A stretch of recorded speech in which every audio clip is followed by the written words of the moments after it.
What's going on, guys? We just got our turbo delivered for the MR2, the GT3582 from Maxpeedingrods.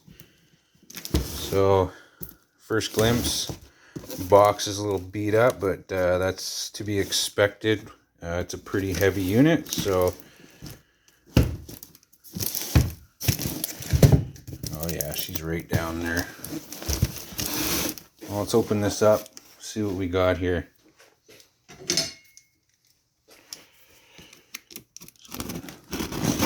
This tape open here.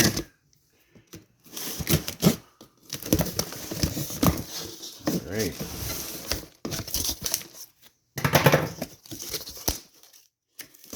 Okay, first things first, the gaskets. Nice metal crush gaskets, I guess you could call them. Ooh.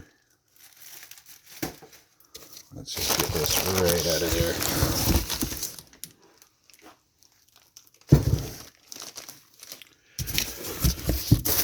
Now they do pack it with this foam, which really helps with shipping.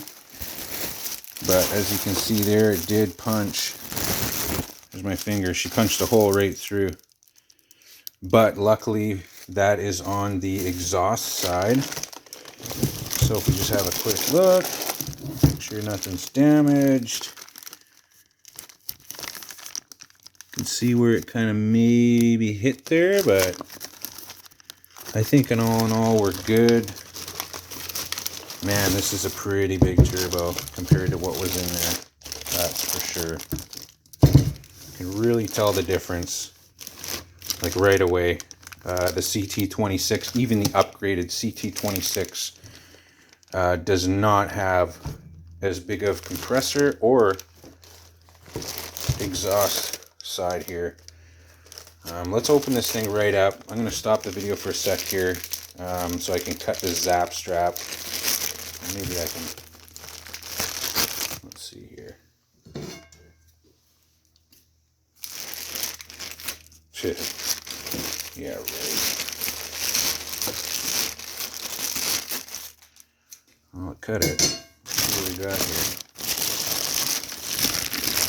We gotta have ourselves a first look here. Let's just get this little guy open. Oh, yeah. Oh, wow.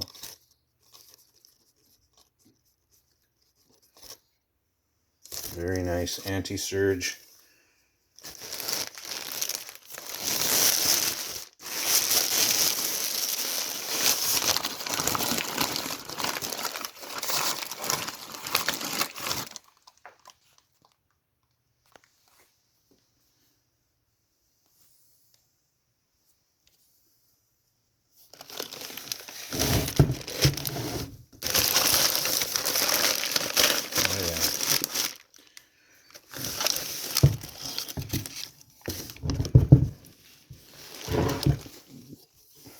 Everything looks good. There's no cracks or major dents or anything. So, huge shout out to Maxpeedingrods. And if you guys don't know about these turbos yet, you should, because these have been tested, tried, proven to well over 600 horsepower. I've seen guys make 900 with these. Not reliably, but it does and will push the power through that turbo. Compared to, of course, we're talking the CT26. Even an upgraded CT26 turbo is only good for 350 crank horsepower. That is the maximum. I've pushed the car to its limit. 21 pounds of boost on a CT26 is not recommended. They're good for like, what, 15, 17 pounds maybe before they start to break down. And even this turbo at 17 or 18 pounds of boost will definitely outperform the CT26 any day of the week. So super stoked here about that. What you're gonna need, because this has no internal wastegate, you're gonna need yourself, first of all, we got some V-band adapters so I can cut my downpipe, which is stainless steel, and weld one of these V-bands on, which will connect to this guy, which just bolts on that turbo. Let's just put it on there, get a visual going here.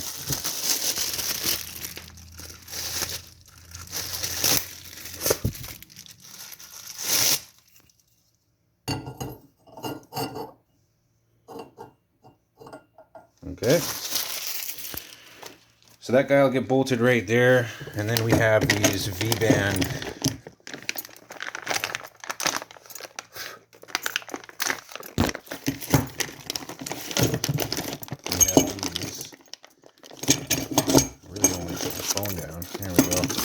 I got two of them in the kit with a clamp. I don't need two because this one already has the V-band on it. So that will go like that, of course. The stainless steel downpipe now will be here. Okay. And what we're going to have on this side, which I'm waiting for right now in the mail, it should be here in a few days, is going to be the adapter that goes from this T3 flange to your CT26 flange, and in that flange there is an adapter so you can run your external wastegate. I just picked one of these ones up. It's just it's like a no-name brand, but it seemed decent. The reviews were good, so we're gonna test it out ourselves, see how well that does. Now there's your external wastegate. There are some more parts and pieces that go with it, so you can, you know, weld your pipe there back to your exhaust, or just have like a dump pipe, whatever. But the adapter that goes on there, it has the adapter for this, so you can bolt that on, and now you're running an external wastegate. So pretty standard. It does come with the little tool here to unscrew this cap, instead of having, like, you know, sometimes you got bolts on the top or whatever. It's kind of hard to push down and do those up or whatever. But what do we got here? These. So these are the flanges.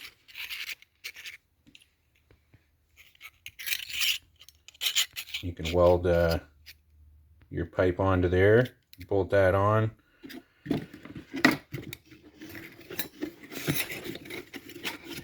And also what you're going to need, because your stock water and oil cooling lines will not work with this turbo, I went ahead and got myself a DNA.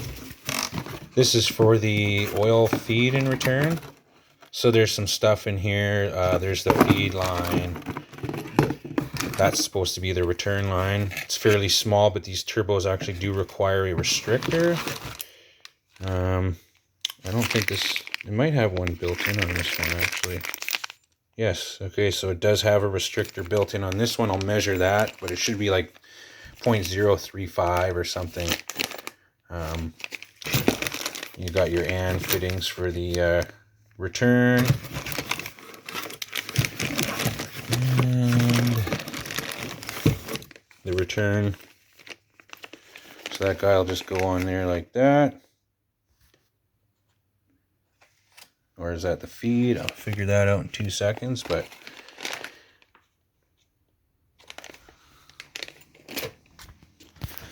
so that's pretty much it. This is all ordered in mostly from Amazon. The reason for that is because it just comes really quick. Alright, so other than that, this is basically ready to go into the car, minus this adapter here, which I am waiting for still. That's got to come in the mail. That's going to be another week. But all in all, much larger than the CT26. I wish I had my other turbos here right now. They're actually at our new place we're moving, so everything's pretty much packed up here.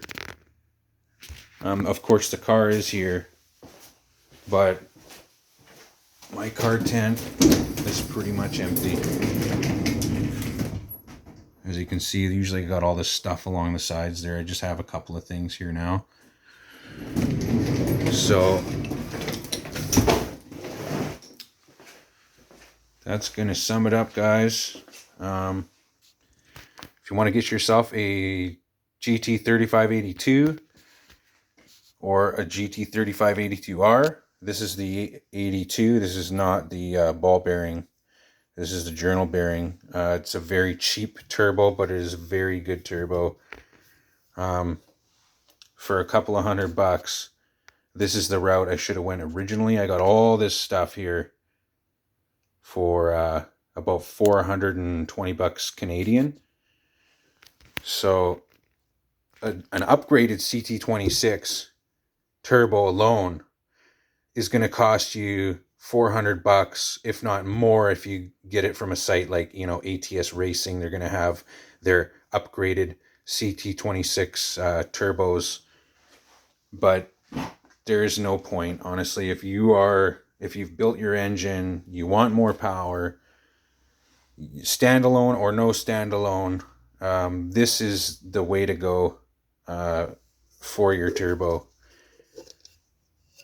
Definitely a lot bigger. Everything looks actually really good quality here. I'm very surprised with the way it turned out here, and everything seems to be marked and quality controlled. So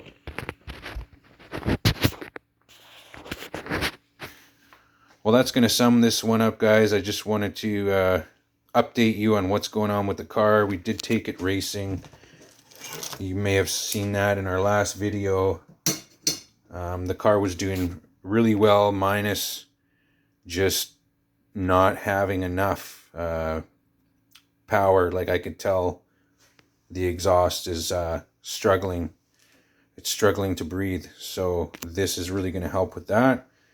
We're going to get all this together and installed within the next couple of months. The reason it's going to take so long is because, like I said, we're moving, and there is some steps we need to take before we start working on cars again. I got to get my car over there and situated, and then we can start diving into this. This should be maybe a weekend's worth of work, getting this turbo in and getting all this stuff fitted and welded, and, you know, external wastegate, just everything plumbed back into the car. So thanks for watching. I wish I had the other turbo to compare it to. There is one in the car still, but it'd take me a minute to pull that out. And I got pretty big hands. I wish I could compare them. Maybe I'll measure this here real quick with a tape measure, just to give you guys an idea. So when you're looking at your exhaust wheel on your CT26, you'll see there's an internal wastegate. It's a different setup than this, but let's go even inside to inside here. We've got 3 inches. 3 inches on the inside.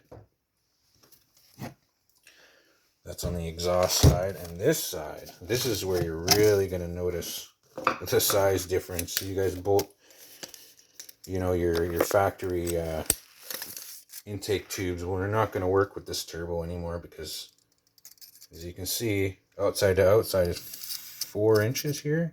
A little more than 4 inches. So the inside will be a little bit bigger as well. Not by too much, but it's 2 3/8 on the inside.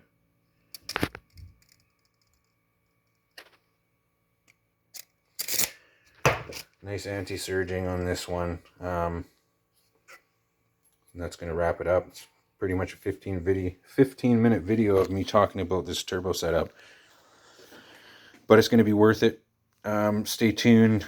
You guys are going to see the car really come together here pretty quick. We are pushing for 400 horse on a 3S GTE. It's built, Carrillo pistons, Eagle H-beam rods, Cometic head gasket, ARP head studs. There's no reason why this turbo setup shouldn't get us to our goal of 400. I'm pretty sure we're floating around the 300, 320, maybe horsepower right now, and that is the restriction we're facing, is the turbo.